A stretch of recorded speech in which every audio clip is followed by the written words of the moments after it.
stop trying to read men before you can read and understand yourself. Okay?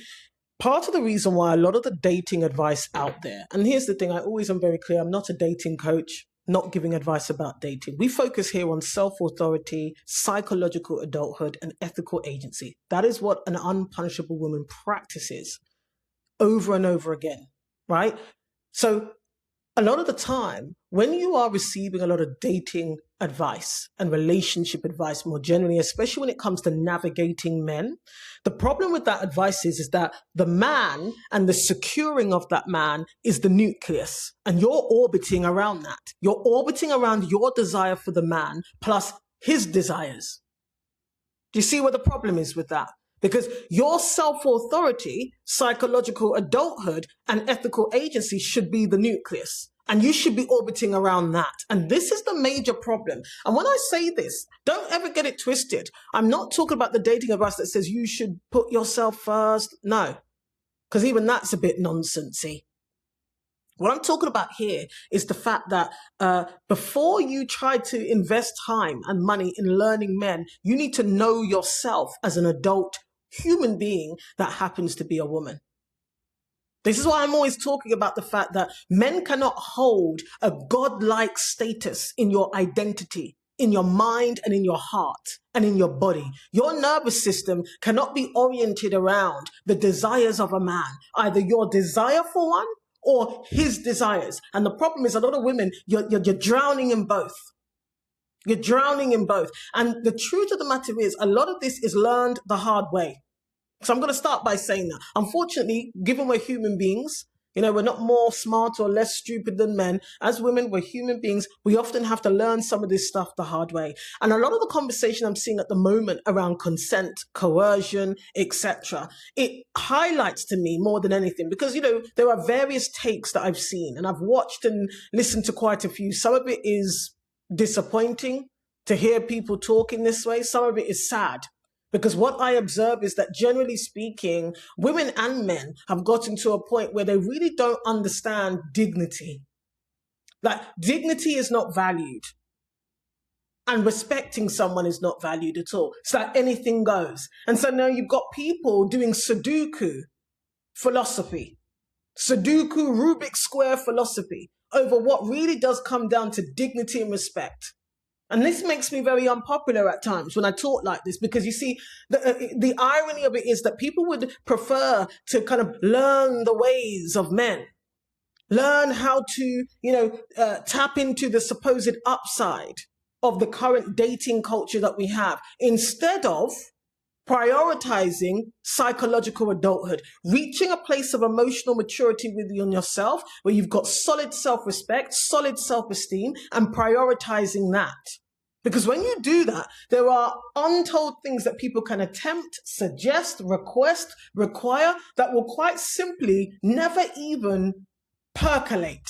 They won't even penetrate your essence, your being. Because if you are centered and oriented around self-respect, dignity, and self-esteem, it don't really matter who, what, where says something to you. Because in your mind and your heart and your conscience and your nervous system, this is not dignifying. And you listen to that antenna. But a lot of this is learnt the hard way for women. And it's such a shame. It's very sad. And I've seen a lot of women, sharing some of these experiences. I've obviously shared experiences on the World Wide Web. And still, there are people of all genders denying these experiences. And they want you to believe that the women who've had these very bad, and it's a spectrum, it could be a kind of inconvenient mishap, right the way to tragic trauma experiences. They want you to believe it's you.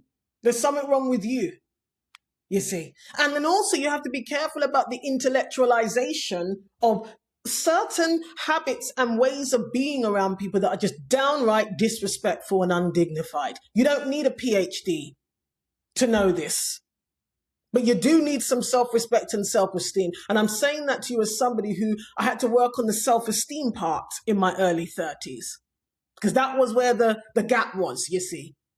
This is why I remind you all the time, intelligence, like academic intelligence, does not enable you to navigate human nature and human behavior, which, by the way, there's nothing new under the sun. Nothing new under the sun. There will always be someone who tries to convince you they are different. So today in this video, I'm going to walk you through some things that you need to reflect on privately, right? Because this is about self-respect and self-esteem when it comes to navigating dating.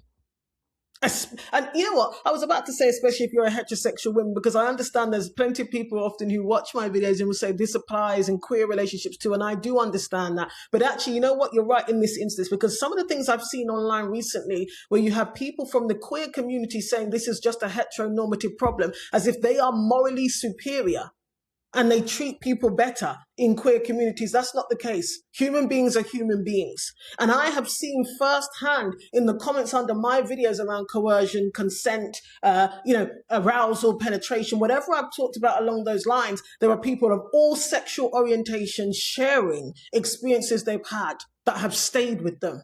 Good or bad, by the way. So we need to stop this right now. Just because you're neurodiverse, it doesn't mean that you have this insider knowledge on human behavior and that you treat people better than other people do. No. And just because you're queer and maybe you're involved in certain, like I see people from the BDSM community saying, well, that's why within BDSM, we all know about consent. So this doesn't happen. That is a lie. Yeah. Maybe the conversation is happening more often. But I am not one to believe that there haven't been any grey areas or boundary crossing just because in BDSM kink communities and in the queer community. This is a nonsense. Nobody is above reproach here. Everybody has to do the learning. Everybody has to do the learning, regardless of sexual orientation, lifestyle, or community. So in this instance, it does apply to everyone. But one thing I will say is that it is true that men who desire to have sex, notice I'm saying desire to have sex with women, they've been socialized in a certain way. And women who desire to be chosen by men who desire to have sex with men have been socialized in the same way. And that's why we have such a mess at times when it comes to what is and is not appropriate to say, do in dating situations and settings. When a lot of this comes down to sheer dignity, human dignity and respect.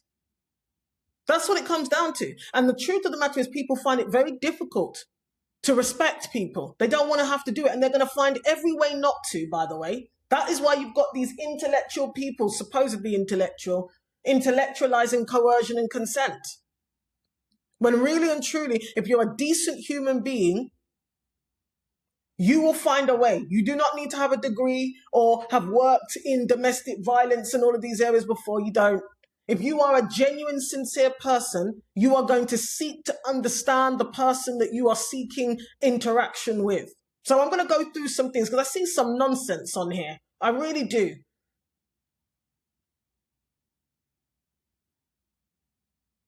I wish that I could have learned certain lessons without the humiliation, coercion, self-betrayal, self-abandonment. But that's not how it worked out. But that's why now I hold myself to a certain standard of thinking and being. I hold myself to a certain standard of embodying self-respect and self-esteem. This is critical as a woman if you're going to go out there and meet people and you want to be in relationships, whether it's marriage, long-term, temporary, 1 day, 1 hour. It doesn't matter. You must prioritize developing and then practicing, because unfortunately this stuff can live in theory. Yeah, you can learn it in the classroom, you can learn it in the lab, but unfortunately until you've come across a few frogs and roaches, you don't really know how embodied this state of being and this posture and mindset really is. This is why, in many ways, unfortunately, we do need the experience. If you've never dated, then you can't practice these principles.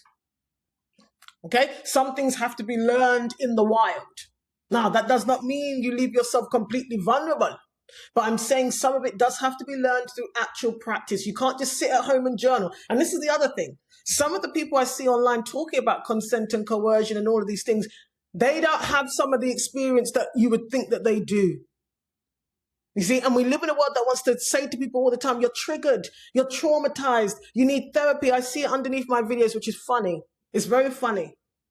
Because sometimes lived experience is the great teacher, sometimes, especially when it has been tragic, it has been traumatic. If you get to a stage where you could alchemize those lessons, and not from a perspective of moving from fear and blaming other people, no, when you can alchemize it from the inside and it changes who you become as a person, it makes you wiser.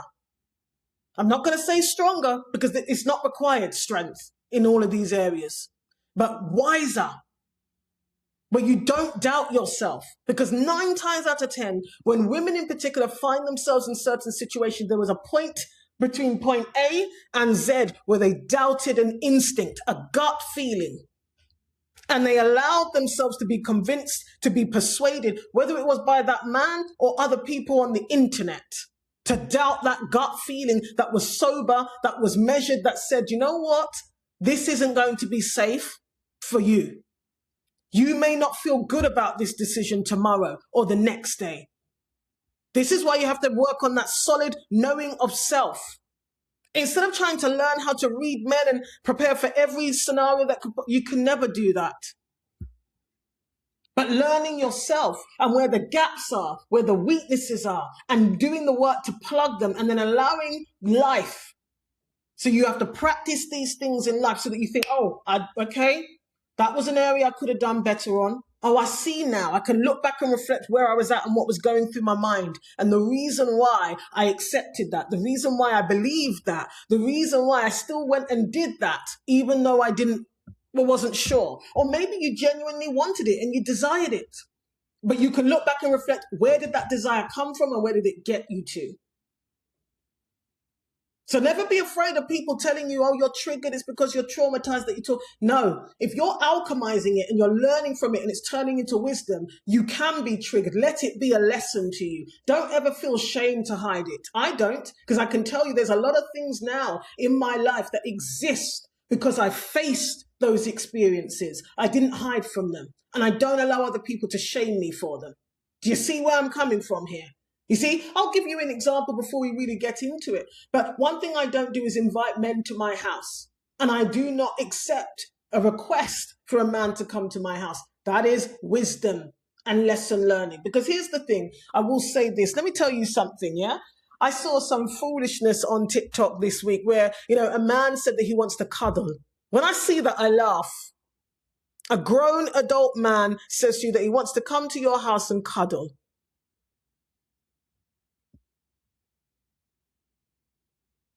Cuddle. You know what I said? Cuddle your mother. Cuddle your mother. Because here's the thing, and no one wants to talk about it. The thing is, it's very rare that a cuddle, as in a physical cuddle, that is where it starts and stops. Now, don't be up in my comments if you're a woman who wants more than a cuddle with a man that suggested that, because that means you are making a decision to want more and you may well accept more advances. I'm not talking about that. I'm talking about men who will tell you, I would love to cuddle you tonight. I'd love to come round and cuddle. Grown man, cuddle. Number one, you can get professional huggers these days. If it really is just a cuddle for one's nervous system, just for the sake of it, you can go and pay a professional hugger or go and hug your mother. That's what you can do. Because you see, women silly. So you hear that and you think it's sweet. And don't think it's just young girls who get drawn in by this. Big old women do too. Now, don't get me wrong, both of you could know that he's chatting absolute was. And so you're chuckling on the other end and you think, oh yeah, I'm going to have him round and yeah, we're probably going to do more than cuddle. But you see, there are women who actually believe that when a man says he wants to cuddle, that's all he wants. And that once he's in your space, in your home private space, that you will still be in control of what happens. Now, am I saying that every man who says that he wants to cuddle you is a predator? No. Am I saying that every man who says he wants to cuddle you is a risk? I'm saying it is a risk that often you don't know. You don't know how much of a risk it is or isn't. And if you know in yourself you don't want to have sex, you're not sure if you want to have sex. And let me tell you this, please, as well. Sometimes my mind just buzzes with this stuff, because I'm not saying that if you invite someone to your house or they request to come to your house, that automatically means sex should happen and that you should have to give it. But what I'm telling you is listen. Because one thing I can tell you that I've seen in my life, offline and online, is that there is a belief that if a woman invites a man to her house, that she is automatically agreeing to sex. So don't ever get caught up in people saying, oh no, but that's not. Now we know that actually, theoretically, it shouldn't mean that. But let me tell you what I've seen on TikTok, women included, saying, but you invited him to your house. So he's just checking. He's just checking if you're going to have sex with him, because it's assumed that if you invite a man into your home, I'm telling you this because you will cry after, and you'll cry alone quite often. You'll cry alone. You will. Because let me tell you, after you make certain decisions under the guise of thinking you're on the same page, or you actually read that WhatsApp or text and he says, I'd love to cuddle you tonight, and you invite him to your house, and then more happens that you didn't want, or you weren't sure about, or you felt like I might as well, or now I have to, or I don't know how to say no because he's in my house and it's after midnight, I live far away from him. And this is the thing, some men will tell you that I've come all this way. It's cold outside, it's dark outside, I've got work. Let me tell you something. We live in a culture where this is the norm, to the point where people don't feel anything when they say those things to you because it's so normal. And they will say it as if it is normal, as if, why don't you know this? Even though he texted you and said he wants to cuddle you. When I saw that, I chuckled. I cackled, in fact, because I thought, you see, it's never just a cuddle. You can get a professional hugger. He can go to a friend for a cuddle, or he can go and hug his mother. You need to be wiser. And it isn't because you're moving from a place of fear. It is about self-preservation. It's about putting yourself first, your dignity and your self-respect first, so that you don't have to be crying on the other side. You don't have to be crying on the other side. And please do not misunderstand me. This is not about purity culture. I'm not into all of that. Oh, you shouldn't want to have sex as a woman. You shouldn't have. No. I'm not talking about that. I'm talking sometimes about logistics and the gap between often what a man will tell you and what he is expecting, and what the rest of society will tell you that he was expecting. Because the rest of the society, when something goes wrong or left, the society will tell you, but how did you are stupid? How didn't you know this? Because we all knew. You see, because apparently everybody else is some kind of a kung fu person. They're mind readers. Yeah? These people are magicians. Everybody else is psychic, and it was just you who apparently missed the class. So why would you think that when he said he just wants to cuddle, that that's actually what he wanted? Why would you invite a man to your house where you cook him dinner and spend time like two adults in a room and not want to, not expect, not allow? We're at that stage now, by the way. You can't have someone around for dinner. It's unwise, you see, because you're sending mixed signals. And what I'm saying is, what you might want something to be is not what it actually is at times. And it can be very saddening. It can be very depressing sometimes, quite frankly. It's not comforting when after the fact, people tell you, well, you should have known that. We all knew it. It was just you and your stupid self. And they will philosophize, intellectualize all of this. This is why I have that personal rule. I am not in spaces with men that I don't want to be in spaces with. For 10 minutes, an hour, a day, doesn't matter what it is. Because I'm not stressing myself out. But you see, when you have firm no's inside, when you know what your no's are, it means your yeses get stronger. And that's a beautiful thing, because then when you say yes to something, it's because you've decided, you've calculated, you've decided this is what you want. And that reduces, the chances of regret later on. And it also reduces the chance of somebody else trying to come along and shame you, because your yes was a firm yes and you made it as an adult woman. A lot of you need to completely deprioritize, rank the desires of a man. Because one thing that men get taught how to do is tell you what they desire. And sometimes the desire can be anything. And I'm not going to kink shame. I'm not kink shame, because we need to get the difference between a kink shame and actually sometimes what is being requested is just outright deplorable. It is disrespectful and undignified. That is not a kink. You see, we're in a world now where everything's kink, kink, kink, and don't. No. There are some things that might be requested that are undignified. And you are well within your rights. That doesn't make you a prude. It doesn't make you frigid. It doesn't make you a puritanical person. You can say, this is not dignified. I don't like this. I don't want this. This is not respectful. And one thing I'm going to say, there are certain things that might be requested or suggested that, I'm sorry, I think to myself, how do you really see me? Because that doesn't denote respect, actually. That you want to do this thing to me, or you want me to do this particular thing. No, there are some things that are undignified and disrespectful. Don't let anybody else try and tell you about, oh, you're just vanilla. No. We're not talking about choosing between vanilla ice cream, butternut squash ice cream, strawberry and basil, because there's all sorts of variations. I live in New York, so, you know, it's sorbet, gelato, ice cream galore in terms of the wonderful creations. But sometimes something is just dirt. And they're trying to put the dirt in a wrapper that looks like a sweet. Sometimes some things are just dirt. And you're not going crazy, it's dirt. That's what it is. It's dirt. And when your gut tells you that, do not self-abandon. Yeah, sometimes saying no is going to feel uncomfortable. That doesn't mean you shouldn't be saying no. And just because someone says you can say no if you want to, after they've just been telling you what they want to do and why, you have to be rooted in your self-respect, and you have to orientate yourself around yourself, not the other person. Sometimes disappointing someone feels not so good.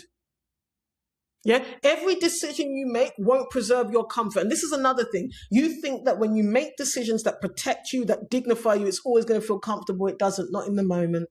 It can feel very uncomfortable. But let me tell you something, the day after, the week after, the month after, the year after, you look back and you say, you know what? Yes, I did the right thing for me.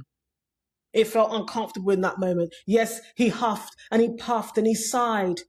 Yes, he said that if I can't have sex with you tonight, then I don't see the point of seeing you again. And you thought to yourself, oh, babe, you'll get over it. You'll get over it. You'll get over it. Even in the moment when you think, oh, no, you'll get over it. You'll move through with your self-respect and your dignity.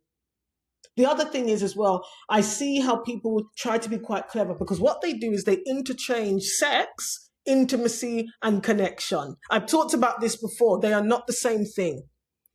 Sex is a type of intimacy, but it's not the full spectrum of intimacy. And what people do of all genders is interchange those words as if they're the same thing. It is not, because there's not, listen, let's just be very honest here as adults. There are certain type of sex acts, sexual activity that is not intimate. It might be personal, intrinsic, internal, intrusive in some ways, but you're consenting to that, but it's not intimate. Stop being bamboozled by these people. So sometimes, a lot of times, men will say, yeah, I can't wait to be intimate. Meanwhile, if you really reflect on the experience you had with that person, there was nothing intimate about it. There was nothing intimate about it. And there are people, adults of all genders, who go into certain sexual scenarios. They don't want intimacy. It is just an act. It's exercise to them.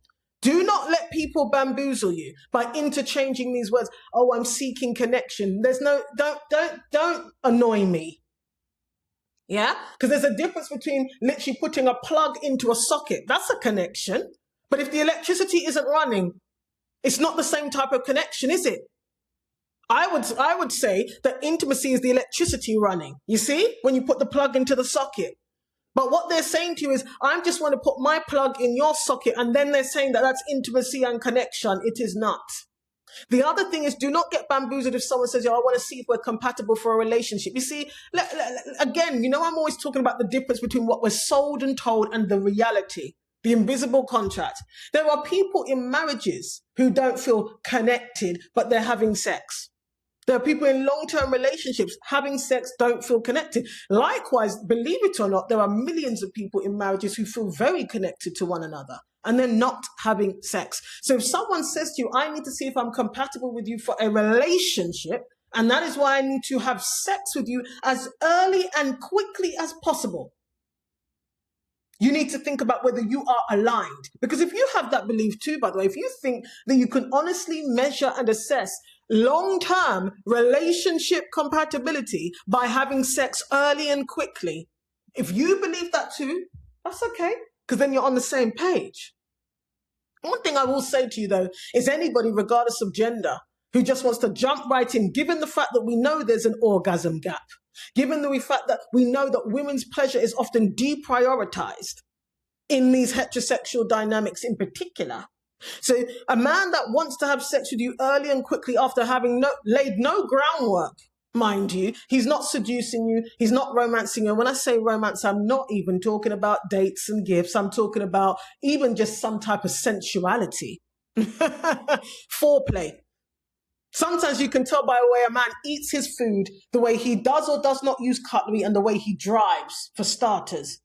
You can tell whether or not he is going to hold you with any kind of care during sex.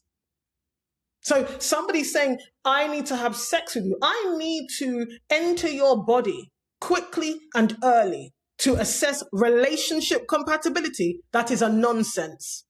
The only thing you're assessing really is how quickly you can get access to somebody's body. That's it. And maybe sexual compatibility. But again, that is not the same as intimacy. It's not the same as connection. It's not sensuality. And these people who tell you otherwise, they're lying. A lot of the time when people who do engage in casual sex have great experiences that they would classify as great because it's relative, it depends on the person. If at the first time and the only time it was genuinely sexually pleasurable, particularly to the woman, that is a fluke.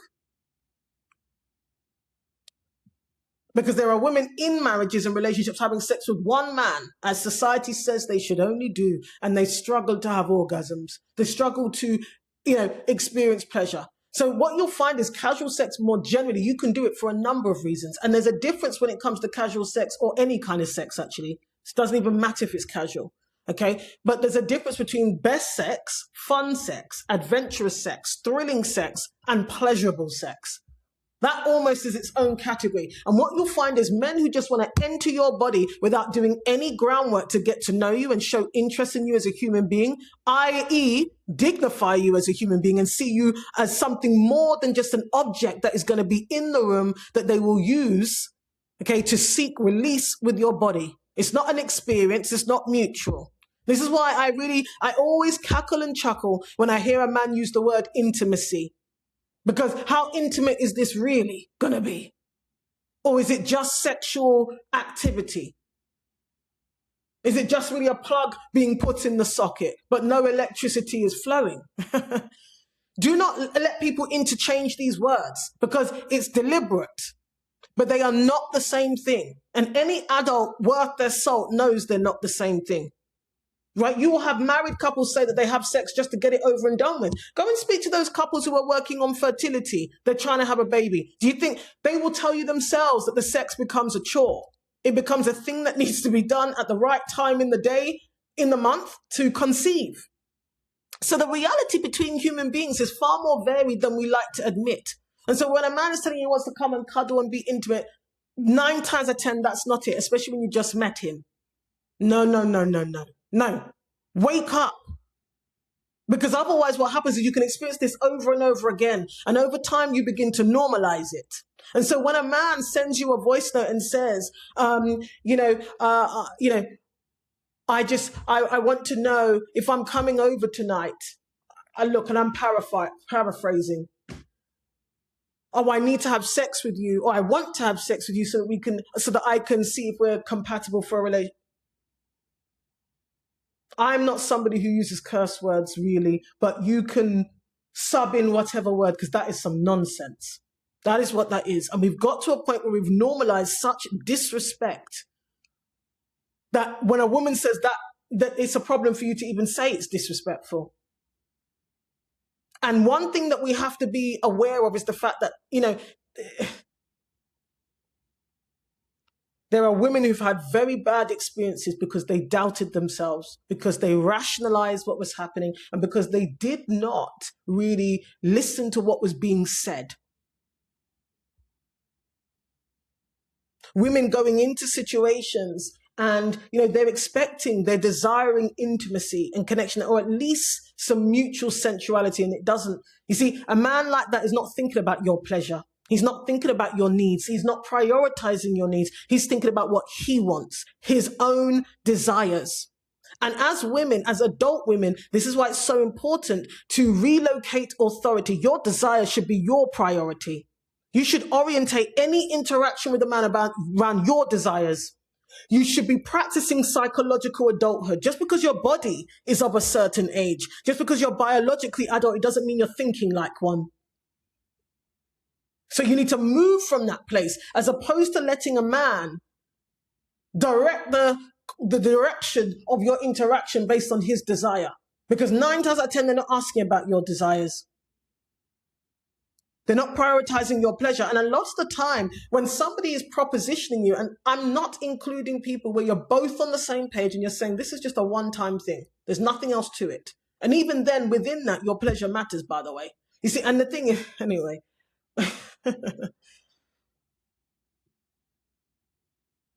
a lot of the time when someone propositions you in that way, they do not have your pleasure in mind. They might be titillated by you. They might be attracted to you. That might be true. But it doesn't mean that they are entering into that scenario with your experience at the top of their list. They want to cuddle. They wish they could be intimate with you. Hug your mother.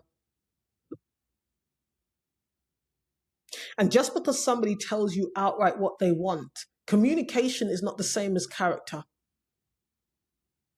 Yeah, I can communicate with you and still be a selfish person. I can communicate with you and still be dishonest. You see, people think communication by itself is the thing. No, it's just a skill.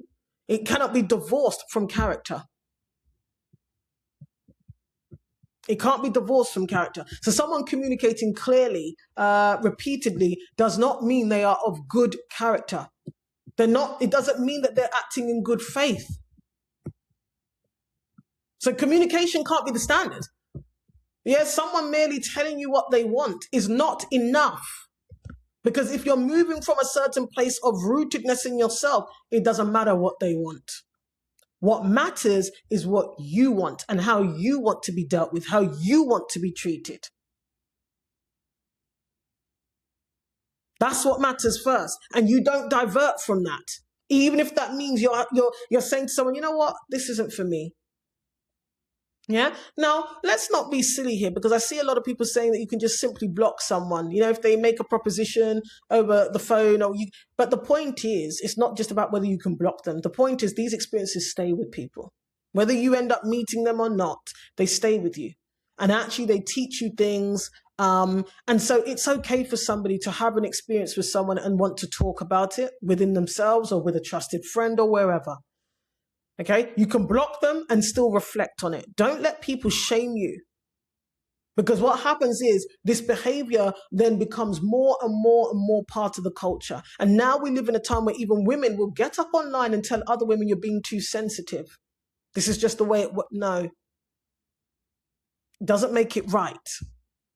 And here's the last thing I'm going to say in this video. Okay. When it comes to this area in particular of dating and sex and all of the in-between, there are some people who are bad actors and they want to break you in early. Okay? So they will do or say something egregious as early as possible. And what they're doing is they're testing your boundaries. Now you can go and research this. This is known and documented as a phenomenon, especially amongst people who abuse other people. There's patterns that you can look for. A lot of the time, they will do something egregious to you very early on, and it's to break you. And it's to test how much you will accept. Because if you can rationalize egregious things early on, then anything down from that, you're not even going to notice, because your threshold is up here. And you got through that. You rationalized it. And so if anything underneath that threshold happens now at the hands of the same person, and notice I'm saying person, I'm not even necessarily just saying men. This is something human beings do. But it happens a lot when you review the pattern recognition. They will do or say something, sometimes both, early on that's quite extreme. And it's to test what you will go on to accept. This is one of the reasons why having boundaries is important, but more important than that, that this relocate authority inside you. Because energetically, when you begin to embody that, it doesn't mean every decision you make is perfect. There's no need for it to be. But what it does is it sends a message. And when someone comes your way with some nonsense, you know how to address it early on. And what you do is you send them a message, don't come back round here again. Do you remember I told you about that experience when I was being bullied in my early teens? And I remember one of the things my dad said to me, he said that the next time they come up to you, batter them. Now, violence aside, I'm talking about the energy of that. And a lot of the time, you are coming across people who are used to doing some egregious things while dating and while meeting women. And because nobody knows about it, because they've gotten away with it, because the woman feels shame. Because you see, what happens is by the time the woman turns around and realizes what's happened, she's going to blame herself because she said yes. Because she did invite him round. She did allow him to come round. Well, when he did that thing that I didn't really like and was a bit painful and it was uncomfortable, I didn't say anything. Or I said something, but he brushed it off and I had sex with him again. You see, she's already rationalized that it was her fault anyway. And the rest of the world is always going to tell her it's your fault too. See how that works? And so what happens is these people, they go around doing this over and over again and they want to break you early.